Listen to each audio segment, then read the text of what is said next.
5월은 가정의 달입니다. 특별히 오는 21일은 부부의 날이기도 합니다. 그래서 오늘은 성경적 부부의 의미라고 하는 제목으로 하나님의 말씀 선포하겠습니다.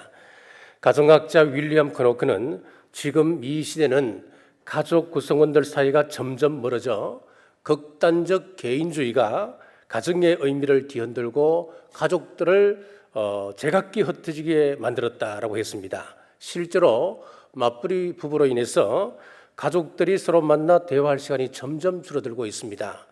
옛날에는 웬만하면 참고 지나갈 일들을 요즘은 참지 못합니다. 그래서 이혼이라고 하는 말이 쉽게 우리 입에서 나오기 시작했습니다. 그리고 또 소위 황혼 이혼이라고 하는 이 말이 러시를 이루고 있다고 하지요. 한 통계조사에서 당신의 가족은 행복합니까? 라고 하는 질문에 불행하다고 대답했던 사람이 40%였고 글쎄 행복하다고는 말할 수 없지 라고 미온적으로 대답했던 사람이 43%였습니다.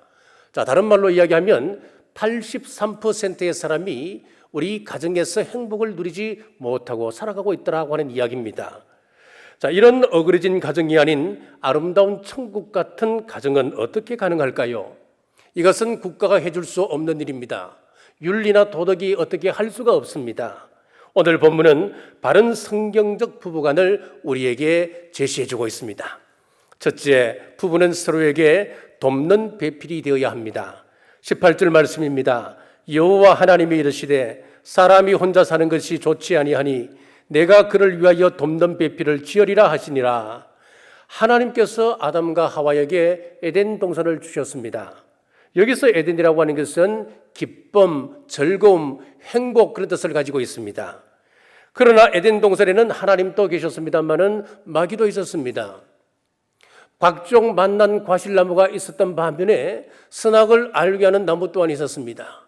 행복이 있었습니다만은 불행도 같이 존재했습니다. 이런 상황 속에서 행복의 동산, 기쁨의 동산이 되는 것은 환경의 문제가 아니고 사람의 문제라고 하는 것입니다. 그런데 많은 사람들은 결혼만 하면 에덴, 즉 행복과 즐거움이 주어질 것이라 생각합니다. 백화점에 가면 기성품들이 마네킹에 걸려 전시되어 있지요. 마찬가지로 사람들이 결혼을 그렇게 생각합니다. 결혼만 하면 행복이라고 하는 옷을 준비해 두었다가 우리에게 입혀주는 것으로 착각하는 사람들이 참 많다고 하는 것입니다. 결혼만 하면 행복이 저절로 찾아옵니까? 그렇지 않습니다. 예술가가 각고의 노력 끝에 정말 아름다운 예술 작품을 만들어내듯이 부부는 인내해야 합니다. 땀을 흘려야 합니다. 심지어는 피를 흘리는 희생이 있어야 가능해집니다. 서로 돕는 배필이 될 때 행복한 가정을 만들어갈 수 있다고 하는 것입니다. 돕는 배필에서 돕는다라고 하는 이 말을 원어에 찾아보면은 에제르라고 하는 단어를 사용하고 있습니다. 이 에제르라고 하는 단어는 하나님께서 인간을 도우실 때 쓰는 단어입니다. 아내가 남편에게 또 남편이 아내를 서로 돕는 배필로서 도울 때는 하나님의 마음으로 도와라 그런 의미를 가지고 있는 거예요. 내 생각대로 돕는 것이 아닙니다. 내 기분이 좋으면 즐겁게 돕고 기분이 나쁘면 나 몰라라 해도 되는 그런 도움이 아니라는 거예요. 부부는 서로 돕는 일에 대해서는 하나님의 대행자 역할을 감당해야 합니다. 그리고 서로 위치를 보면은 남편과 아내는 서로 돕는 배필로서 동등한 위치를 가지고 있습니다. 자, 우리말에 여보 당신이라고 하는 말이 있지요. 이 말 뜻을 보면은 여보라고 하는 것은 보물 같은 이 그런 뜻을 가지고 있고 당신이라고 하는 것은 마땅한 내 몸 그런 뜻을 가지고 있습니다. 그러니까 우리 말에도 성경적으로 보면 돕는 배필이라고 하는 그런 의미가 숨어 있다고 하는 것입니다. 그런데 결혼하고 나면 돕는 배필이 아니라 바라는 배필이 되기 쉽습니다. 바라는 배필이 되면서 가정의 불행은 시작됩니다. 자, 흔히들 IQ를 지능지수라 그러지요. EQ는 감성지수입니다. 그러면 MQ는 뭘까요? 모럴 코션트, 도덕지수라고 이야기합니다. 제가 인터넷을 찾아보니까 이런 개별적인 지수가 한 열 몇 가지가 되더라고요. 매년 늘어나는 것 같아요. 그 가운데 NQ 지수가 있습니다. 이 NQ라고 하는 것은 네트워킹 코션트, 관계 지수, 협력 지수 그렇게 이야기할 수가 있습니다. 자, 이것은 굉장히 요즘 사회에서 참 필요합니다. 오늘 말씀 속에서도 이 NQ는 참 필요합니다. 우리나라 야구 대표팀이나 축구 대표팀이 세계 대회에 나가면 개인 기량보다는 항상 좋은 성적을 늘 가져옵니다. 특히 야구 같은 경우에는 미국과 일본 선수들은 야구 투수 같은 경우에는 150km는 아주 쉽게 던지는 사람이 셀 수 없도록 많습니다. 160km를 던지는 사람도 참 많습니다. 우리 개인을 따져보면은 그 선수들을 이겨낼 재간이 없어요. 그런데 단체 게임이다 보니까 단체로 하면은 우리가 이기더라는 거예요. 그것은 무슨 이야기입니까? 그 사람들이 가지지 못한 우리에게 특별한 것이 있습니다. 그것이 바로 NQ, 협력 지수가 그들보다 우리는 뛰어나더라고 하는 것입니다. 이런 NQ 지수를 가지고 우리가 그 사람들을 이겨나가는 거예요. 좋은 성적을 내게 하는 겁니다. 우리 가정도 마찬가지입니다. IQ가 높다고, EQ가 높다고 행복해지던가요? 박사학위 5개 가지고 있다고 그 사람이 반드시 행복해졌다, 그렇게 말할 수는 없는 겁니다. 왜 그렇습니까? 행복이라고 하는 것은 개인의 능력으로 정해지는 것이 아니기 때문에 그렇습니다. 부자라고 다 행복합니까? 꼭 그렇지는 않습니다. 행복은 소유의 문제가 아니기 때문에 그렇습니다. 가족 간의 관계 지수가 높은 가정일수록 행복합니다. 오늘 성경은 부부의 관계 지수 NQ에 대한 하나님의 가르치심입니다. 자, 오늘 성경을 잘 보시면은 하나님께서 아담을 이끌으시고 에덴 동산으로 가셨어요. 에덴 동산에서 각종 생물들이 지나갈 때에 어떻게 부르는가 보게 되었습니다. 그리고 부르는 그 이름이 동물의 이름이 되었다 그랬습니다. 20절입니다. 아담이 모든 가축과 공중의 새와 들의 모든 짐승에게 이름을 주니라. 아담이 돕는 배필이 없으므로. 자, 이 말씀을 잘 보면은 좀 뭔가 이상하지요. 동물들의 이름을 지어줬다. 그리고는 느닷없이 나오는 말이 어떤 말씀이냐 하니까 아담에게는 배필이 없으므로, 뭔가 말이 맞지 않습니다. 그래서 요즘은 많은 사람들이 이 부분에 대해서 이런 해석을 내어놓게 되었습니다. 모든 짐승들에게 이름을 지어주었다. 그러나 그들이 아담의 돕는 배필은 될 수 없었다. 이렇게 해석을 해야 더 매끄럽고 정확한 해석이 된다고들 이야기를 합니다. 사랑하는 당부종 여러분, 부부는 돕는 배필입니다. 서로 부족한 것을 채워주는 돕는 배필 되시는 우리 모두 되시길 주님의 이름으로 축복합니다. 둘째는 아내는 남편을 존경해야 됩니다. 에베소서 5장 33절 말씀입니다. 그러나 너희도 각각 자기의 아내 사랑하기를 자신같이 하고 아내도 자기 남편을 존경하라. 여기서 사용된 존경이라고 하는 단어는 헬라어에 보니까 포베타이라고 하는 단어를 씁니다. 이 포베타이를 영어에서는 어떻게 번역을 했나 하니까 포비어, 공포심, 그렇게 번역을 했습니다.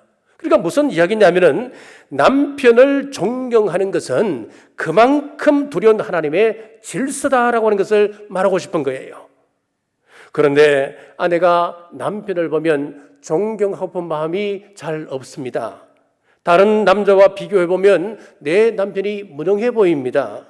옆집 남편은 대기업의 임원이 되어서 떵떵거리며 살아갑니다. 그 부인은 볼 때마다 참 재수없게 남편 자랑하고 또 자기가 행복하다고 자랑합니다. 백화점에서 산 모피 코트라 자랑하고 오늘 또 호텔 BP에 다녀왔다 그러고 또 크루즈 여행을 몇 주 후에는 또 간다 그러고. 그런데 내 남편을 보니까 무능해 보입니다. 그래서 하는 이야기가 남편은 무능해, 당신은 무능해, 무능해서 나에게 해준 게 뭐가 있어, 그렇게 이야기해 버립니다. 여러분, 남편이 아내로부터 듣는 말 중에 가장 치명적인 말이 뭐라고 생각하십니까? 이런 말이 있습니다. 그 치명적인 말이라고 하는 것은 무능하다고 말을 듣는 그 순간 남편은 정내미가 떨어진다는 거예요. 어느 노숙자의 인터뷰 내용입니다.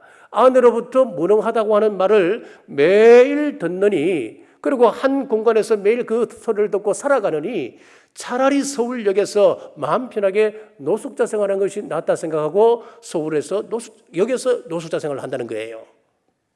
아내는 남편을 비판하는 사람이 아닙니다. 남편은 세상에 나가면 늘 비판을 받고 살아가는 존재예요. 많은 사람들이 남편을 비판합니다. 세상에 더 많습니다. 아내까지 합세해서 비판할 것 없지 않습니까? 아내의 최대 매력은 재테크 잘하는 능력 있는 사람이 아니라 남편을 살려주는 데 있습니다.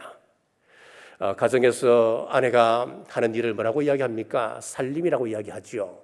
이 살림을 어원을 살펴보니까 살려준다라고 하는 그 어원에서 나온 게 살림이에요. 우리 믿는 분들은 가정을 살려야 됩니다. 가정 살림 잘 하셔야 됩니다. 하지만 더 중요한 것은 영적 살림도 잘 사셔야 됩니다. 아내들은 나는 이 가정에 파송된 선교사라고 하는 의식을 가지고 남편과 자녀의 신앙을 위하여서 두 손 들고 기도하셔야 됩니다. 이런 해외 선교사 이상으로 중요한 가정 선교사의 역할입니다. 아말렉 전투에서 모세의 손이 올라가 있을 때에 여호수아가 전투에서 승리하지 않습니까? 마찬가지로 여러분의 남편을 위하여 우리 아내된 분들이 기도의 손을 올릴 때에 여러분의 남편은 반드시 이 세상 속에서 성공할 줄 믿습니다. 남편을 위해 기도하시는 여러분 되시길 주님의 이름으로 축복합니다. 자, 어떤 분은 자기 남편을 다른 사람들 앞에서 기죽이는 사람이 있습니다. 꼭 기를 죽입니다. 당신은 알지도 못하면서 공개적으로 당신은 가만히 있어요. 이런 사람들이 있단 말이죠. 남편의 기를 죽이면 남편은 세상에 나가서 아무 일도 하지 못합니다. 잠언 19장 13절 말씀해 보시면은 다투는 아내는 이어 떨어지는 물방울이니라 잔소리하는 아내를 이어 떨어지는 물방울이다 그렇게 표현하고 있습니다. 물방울이 한 방울 두 방울 떨어지면 무슨 변화가 있겠습니까? 아무런 영향을 주지 못합니다. 그런데 계속해서 오랜 세월 동안 이어 떨어지는 물방울이라면 말은 달라지지요. 단단한 바위라도 그 바위를 뚫게 되는 겁니다. 마찬가지로 남자가 강하지요, 여자보다. 남편이 여자보다 훨씬 더 대단합니다. 하지만 아내가 계속해서 파헤치면 결국은 강해 보이는 그 남편도 넘어질 수밖에 없더라고 하는 이야기지요. 검질 좋은 노부부가 있었습니다. 이 집의 재산이라고는 말 한 마리였습니다. 어느 날 이 노부부가 둘이서 의논을 했습니다. 이 말을 팔고 좀 더 유용한 것을 바꿔오면 참 좋겠다고 그렇게 서로 의논을 하고 그 다음 날 일찍 그 할아버지가 말을 끌고 장터로 향했습니다. 장터로 향하다가 길에 보이는 소가 있었습니다. 그 소를 보니까 우유가 생각났어요. 이 소를 집에 가져가면은 평생 동안 큰 어려움 없이 이 우유를 공급받을 수 있겠지. 그렇게 생각하고 말하고 소와 바꾸었습니다. 한참을 가다가 곰곰이 생각해 봤습니다. 그런데 이 아내가 과연 이 덩치 큰 소를 다룰 수 있을까? 그러면은 다루기도 쉬운 그리고 또 우유를 공급받을 수 있는 것은 뭘까 생각해 보니까 양이었습니다. 그래서 길을 가다가 양이 보이길래 양과 바꾸었습니다. 양을 끌고 가다가 닭을 보았습니다. 닭을 보니까 계란이 생각났지요. 계란 하나가 생기면 아내가 그것을 애지중지하며 아끼던 그 모습이 생각나서 닭과 바꾸었습니다. 이제 저녁이 되었습니다. 그래서 이제 여관방에 들어가려고 하는데 여관집 앞에 보니까 사과 장수가 있는데 사과 한 괴짝을 놔두고 팔고 있는 거예요. 그 괴짝을 보니까 여기저기 사과가 썩어 있습니다. 그 사과를 바라보는 순간 힘들고 어려울 때에 그 썩은 사과를 빚어내고 함께 깎아서 나눠 먹던 행복한 그 시절이 생각난 거예요. 그래서 닭과 썩은 사과 한 박스를 또 바꾸었습니다. 그날 저녁에 여관에 여럿이 이제 투숙이 되어 있는데 투숙객들과 이런 이야기 저런 이야기를 나누다가 자기가 말을 끌고 와서 소로 바꾸고 소와 양을 바꾸고 양으로부터 또 닭으로 바꾸고 닭과 또 썩은 사과 한 괴짝을 바꿨던 이야기를 쭉 하고 나니까 거기 있는 투숙객들이 놀라며 큰일 났다는 거예요. 할아버지 이제 집에 돌아가면 할머니에게 할아버지는 쫓겨날 거라고 큰일 났다고 그거 어쩔 거냐고. 그랬더니 이 할아버지가 도로 큰 소리를 칩니다. 무슨 소리냐고. 나는 집에 돌아가면 분명히 우리 아내가 잘했다고 칭찬할 거라고 큰 소리를 칩니다. 그래서 함께 투숙했던 사람들과 내기를 했습니다. 좋습니다. 그러면은 할머니가 할아버지 말을 듣고 화를 내면은 할아버지가 우리에게 금 한 입씩을 다 나눠줘야 됩니다. 반대로 할머니가 화를 내지 않고 칭찬을 하면은 우리 여기 있는 투숙객들이 전부 다 금화 한 입씩 거두어서 드리겠습니다. 내기를 했습니다. 그 다음날 할아버지 집으로 갔습니다. 썩은 사과 한 상자와 바꾸고 돈 할아버지가 할머니에게 아주 소상하게 그 이야기를 해주었습니다. 그랬더니만 듣고 있던 그 할머니가 말끝마다 잘했습니다. 참 잘했습니다. 아이고 고마워라. 내가 좋아하는 사과를 가지고 오셨네요. 잘했습니다. 연말하는 거예요. 그 이야기를 듣고 있던 여러 투숙객들이 감탄을 하며 금화 한 입씩을 거두어 할아버지에게 주고 집을 떠났다고 하는 이야기입니다. 여러분, 아내된 분들이 남편을 존경할 때에 남편이 살아나고 행복한 가정으로 회복되시길 주님의 이름으로 축복합니다. 자, 셋째, 남편은 아내를 자신의 목숨처럼 사랑해야 합니다. 21절 말씀입니다. 여호와 하나님이 아담을 깊이 잠들게 하시니 잠들매 그가 그 갈빗대 하나를 취하고 살로 대신 채우시고. 자, 우리 하나님께서 직접 만드신 공동체가 둘이 있는데 하나는 교회이고 또 하나는 가정입니다. 구원을 위해서 교회를 우리에게 주셨다고 한다면 우리의 행복을 위해서 가정을 허락해 주셨습니다. 우리 예수님께서도 공생애를 시작하실 때에 첫 번째 기적을 어디에서 행하셨습니까?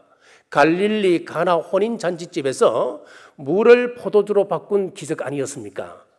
첫 기적이 결혼잔치집에서 있었다면 기독교에서 이 가정은 어떤 위치가 되겠어요? 가장 중요한 위치가 바로 우리 가정이다 하는 것을 반증하는 것 아니겠습니까? 에베소서 5장 25절에 보면 남편들아 아내 사랑하기를 그리스도께서 교회를 사랑하시고 그 교회를 위하여 자신을 주신같이 하라. 남편에게 자기 아내를 자신같이 사랑하라 라고 하셨는데 여기서 사랑이라고 하는 것은 아가페 사랑입니다. 희생적 사랑을 이야기합니다. 예수 그리스도께서 당신의 몸을 죽여서까지 사랑하셨던 그 교회처럼 우리도 아내를 사랑하라 그렇게 말씀하는 거예요.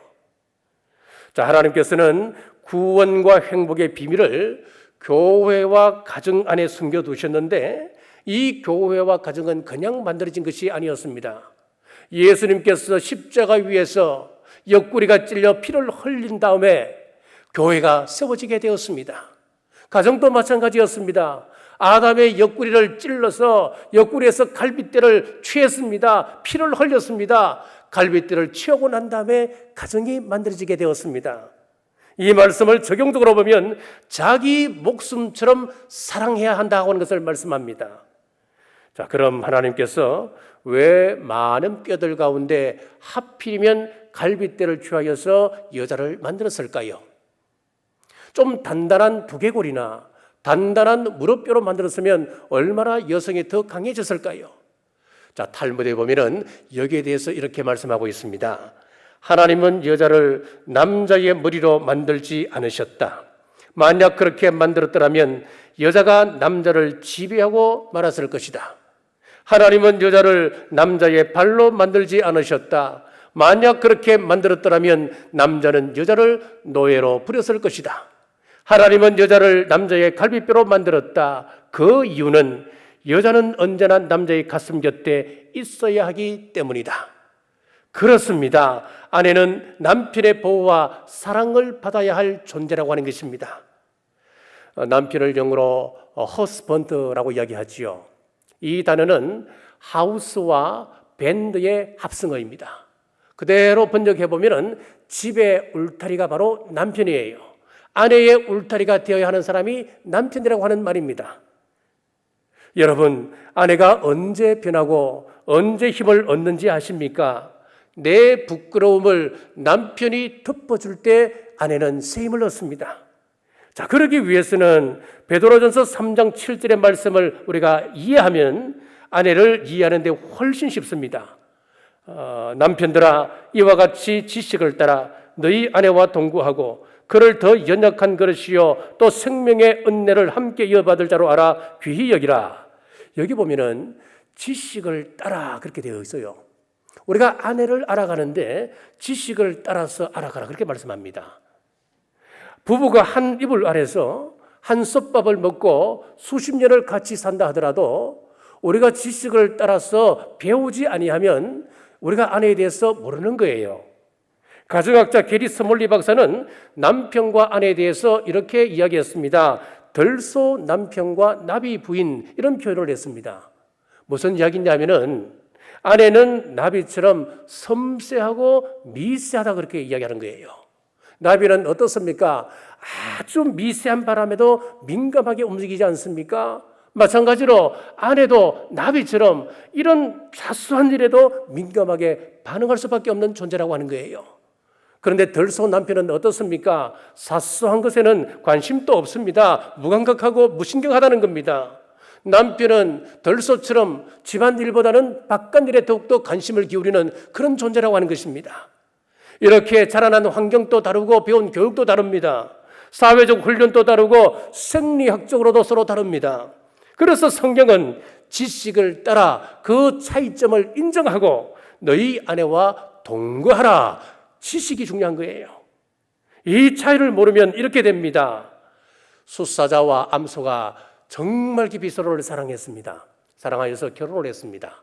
결혼을 한 그 다음 날 이 남편 된 이 숫사자가 나 사랑하는 암소 부인을 위하여서 어떻게 내가 대접할까 곰곰이 고민을 하다가 아침 일찍 사냥을 나갔습니다. 온 들을 뛰어다니며 어렵게 사슴을 사냥을 했습니다.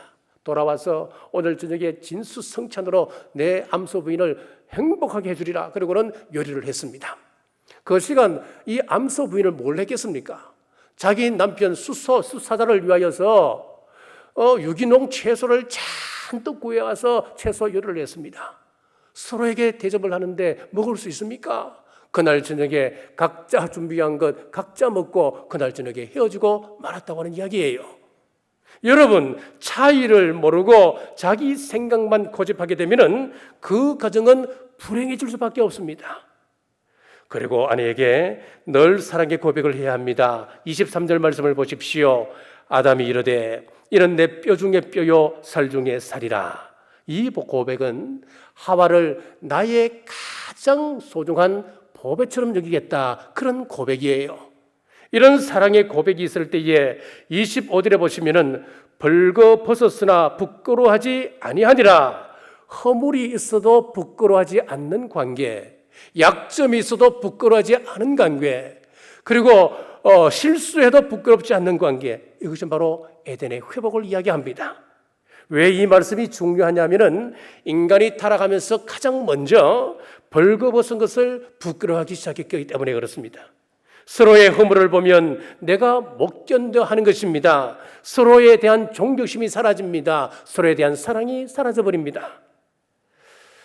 지난주에 어떤 모임에 갔다가 이제 점심 식사를 하게 되었습니다.